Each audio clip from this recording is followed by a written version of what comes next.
Nous allons ici procéder donc à la correction des exercices que vous aviez à faire pour lundi. Donc on va commencer par l'exercice 16, page de 297 du livre, qui portait sur les diastéréisomères et notamment la isomérie ZE. Alors, on vous donnait la formule topologique d'une molécule, donc je vais vous redessiner. Et donc la première question, c'était de vérifier que cette formule était en accord avec le nom de la molécule et d'argumenter. Donc le nom de la molécule, c'est 10E12Z hexadéca 1012-diène 1-ol. Et donc il faut expliquer chaque partie de ce nom. Donc déjà, ce qu'on peut reconnaître sur la molécule, c'est le groupe caractéristique hydroxyle de la famille des alcools.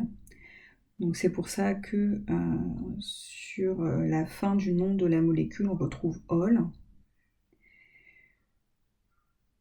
Ce groupe caractéristique va imposer la numérotation, donc il est positionné sur le carbone numéro 1, d'où la terminaison 1-ol.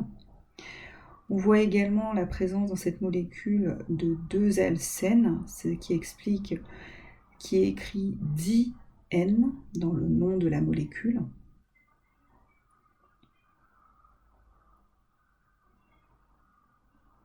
Et ces alcènes donc présentent une isomérie ZE. C'est pour ça qu'en fait, au début du nom de la molécule, on a 10E et 12Z. Donc on va vérifier cela, qui est bien E et un Z. Donc en traçant les pointillés toujours sur la double liaison. Donc on voit que sur une des doubles liaisons, les constituants sont de part et d'autre de celle-ci, et ils sont bien différents de chaque côté, c'est pour ça qu'on peut avoir une isomérie ZE. Donc on a bien un isomère E pour celui-là, et pour l'autre, on trace la ligne en pointillé, on voit que les plus gros constituants sont du même côté, donc c'est un Z. Donc maintenant on numérote la chaîne carbonée pour voir si la numérotation correspond au nom de la molécule.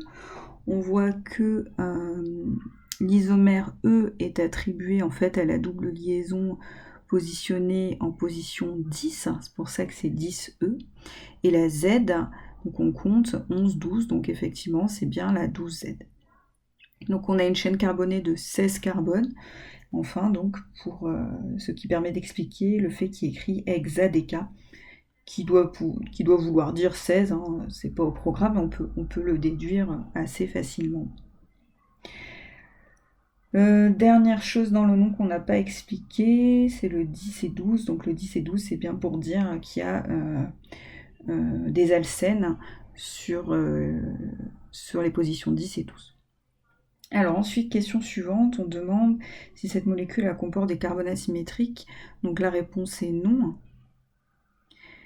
Donc on n'a aucun carbone asymétrique, donc il suffit de revenir sur la définition, car on n'a aucun carbone qui est lié à 4 groupes d'atomes différents.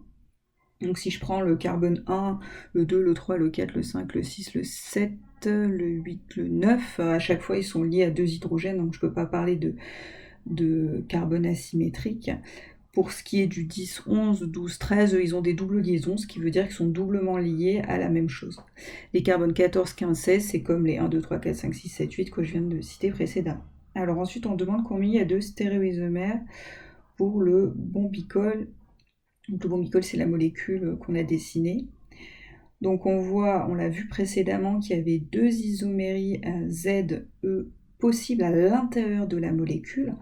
Donc du coup, ça veut dire qu'on va pouvoir dessiner 4 stéréoisomères. On aura par exemple ZZ, donc la liaison par exemple 10, ce sera Z, la 12, ce sera Z. On peut avoir le ZE, le EZ, et enfin donc le EE. Ce qui fait 4 combinaisons possibles. Donc on a 4 stéréoisomères. On peut même préciser stéréoisomères de configuration, parce qu'on sait que pour passer d'un Z à un E, on est toujours obligé en fait de casser des liaisons.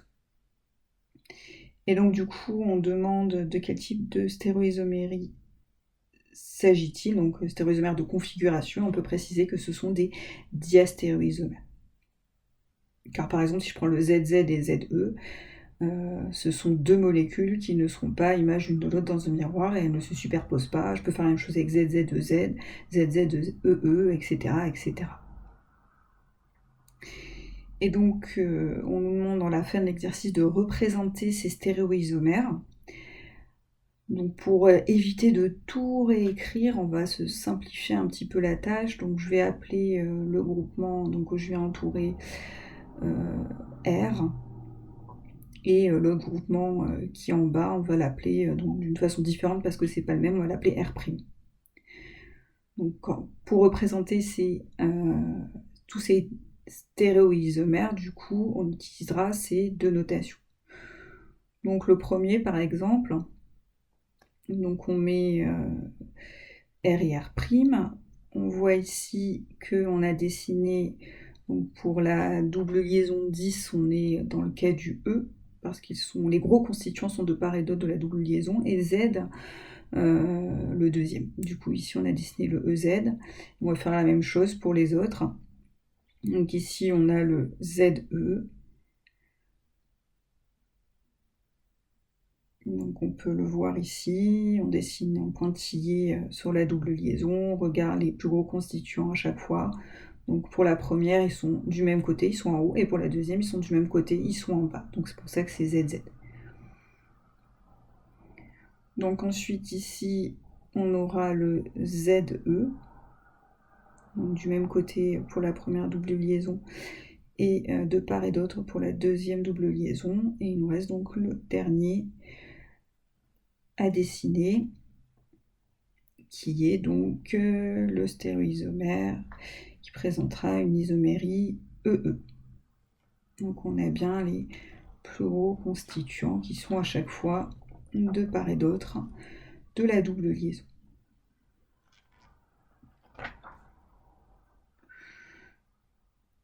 Donc voilà pour l'exercice 16.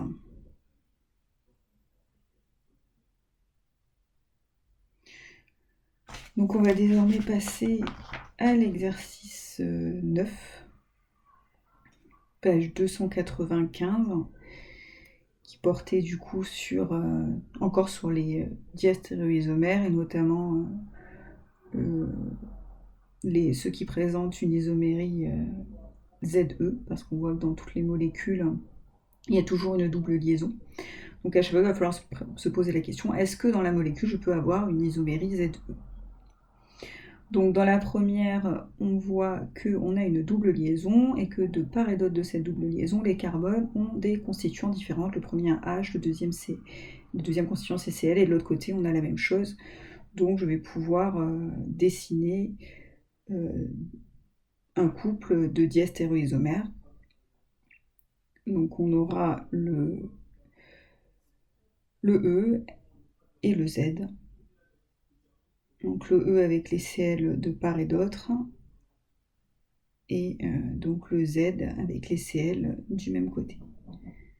Ici, les atomes d'hydrogène ne sont pas représentés, vu qu'on est en formule topologique, donc il n'y a rien qui nous oblige à les mettre. Alors après, le but de N.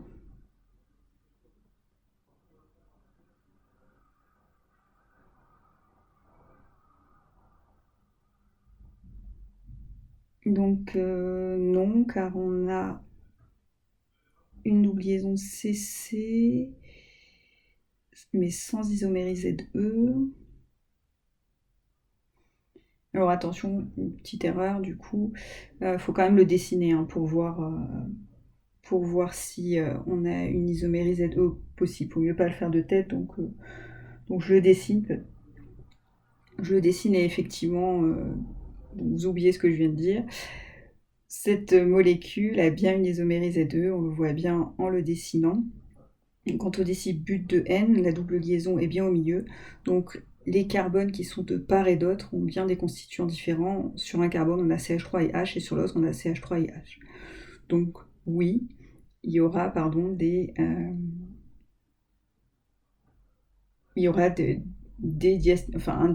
couple de diastéréoisomères ZE pour cette molécule. Donc ici, on vient de dessiner le E. qui sont encore de part et d'autre de la double liaison, et du coup on dessine le Z, par exemple avec les deux plus gros constituants en bas.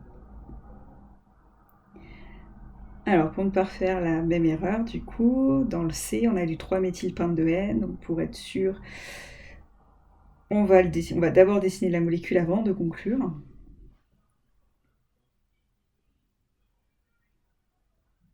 Donc 3-méthylpente-2N, on a nos 5 liaisons, le groupe méthyle en position 3, et la double liaison qui en position 2 du coup, qui part de la position 2.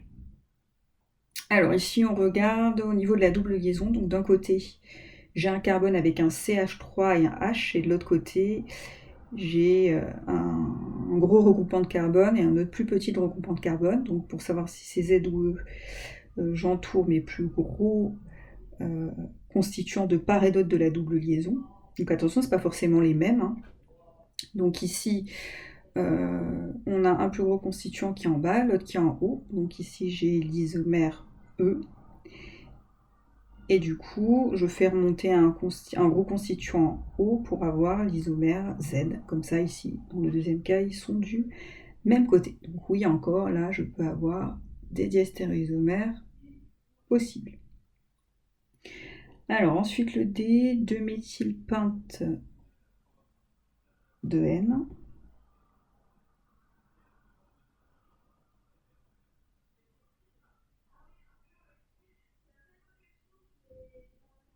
Donc le 2-méthylpente de N, c'est pratiquement pareil que le 3-méthylpente de N, sauf qu'on aura un groupement méthyle en position 2. Et ce simple petit changement nous permettra de dire qu'il n'y a pas de diastéréoisomère possible. Effectivement, donc j'ai bien ma double liaison, mais d'un côté de ma double liaison, j'ai un carbone qui a deux constituants identiques. Du coup, cette molécule ne présentera pas d'isomérie ZE, et comme elle ne présentera pas d'isomérie ZE, on n'a pas de diastéréoisomère possible.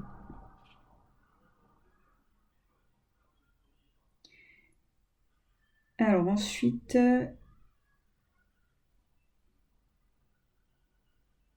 donc la E, on va passer à l'ex3N, donc qui possède 6 carbones, et donc un alcène en position numéro 3. Donc on a une double liaison, de part et d'autre de la double liaison, les constituants sont différents. Donc dans celui que j'ai dessiné, j'entoure les plus gros. On voit qu'ils sont de part et d'autre de la double liaison, donc du coup, ça sera un isomère E. Et on redessine la molécule en faisant attention que les gros constituants, cette fois, soient du même côté de la double liaison. Et là, du coup, on a le Z. Donc on a un couple de diastéréoisomères possible pour l'ex3N.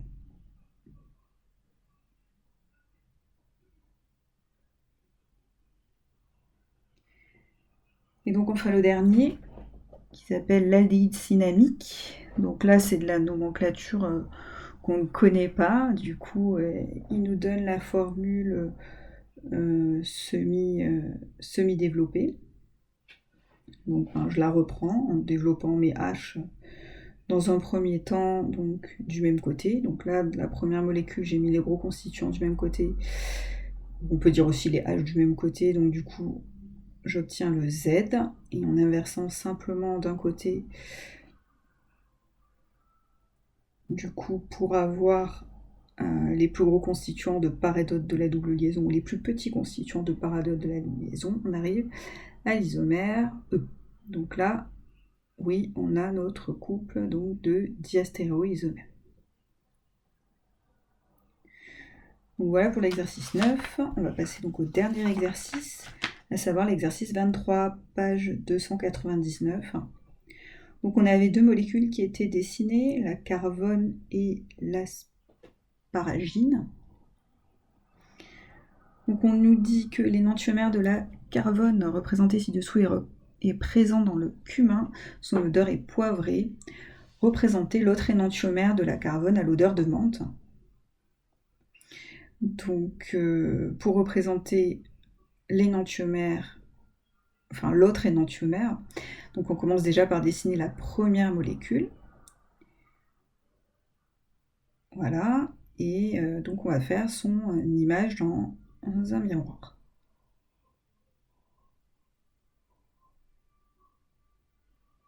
On remarque que dans cette molécule, du coup, la représentation de Cram a été effectuée sur un carbone particulier qui est tout en bas, qui est d'ailleurs le carbone asymétrique de la molécule, ce qui permet d'expliquer très rapidement que l'on va avoir un couple de molécules énantiomères ici.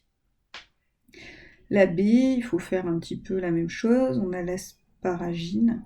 On nous dit qu'elle présente 2 énantiomères, l'un un goût sucré, l'autre est insipide. On vous dit d'identifier le carbone asymétrique, donc il faut que je trouve le carbone qui a donc 4 groupes d'atomes différents autour de lui. Donc on voit ici qu'il n'y en a qu'un seul, c'est celui où le NH2 est attaché. Donc on peut entourer les 4 groupes différents. Donc là on n'en voit que 3, mais il ne faut jamais oublier donc qu'il y a le H, là on est en formule topologique, donc n'oubliez jamais l'hydrogène, qui peut quand même être présent si on voit qu'il n'y a que 3 liaisons visibles dans la formule topologique autour du carbone. Et donc on dessine son énantiomère, donc de la même façon, on fait l'image de la molécule dans un miroir plan. Et on a donc du coup la molécule correspondante, qui présente toujours un carbone asymétrique. Voilà, donc pour terminer, je mets aussi quand même les atomes de carbone asymétrique dans les molécules du dessus. Donc voilà pour la correction de ces exercices.